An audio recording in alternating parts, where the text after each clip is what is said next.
book, but don't really be like her at the beginning of the book. It becomes a whole lot of do this, don't do that. Be like this, don't be like that.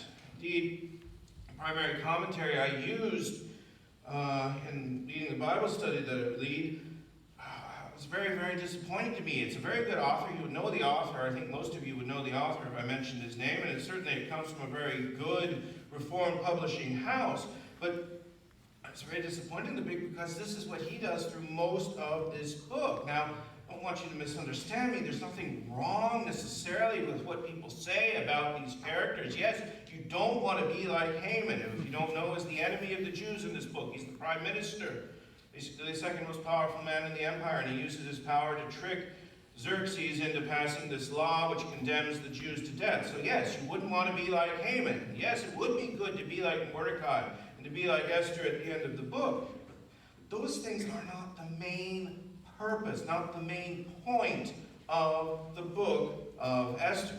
So you may say to yourself, well, what indeed is the main point of the book of Esther? Well, my friends, the main point of the book of Esther is this, and that is that God, even though his name isn't mentioned, God saves his people. He doesn't just save Esther, he doesn't just save Mordecai, God saves his people.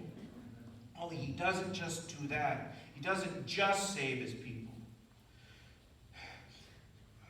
Because God, yes, saves his people, but he does more than that. He transforms his people.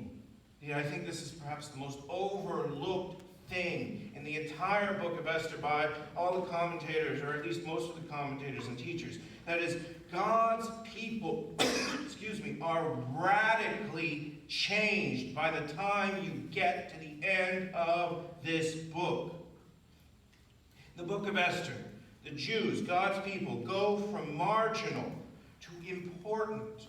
They go from condemned to secure, and they go from weak to very powerful, perhaps more powerful than they had been through most of their history as an independent kingdom.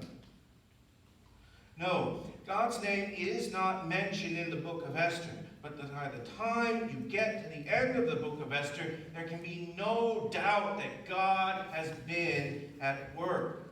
And this, my friends, is the reason why the book of Esther is included in the canon of Scripture, and the reason why it is still worth studying by us today.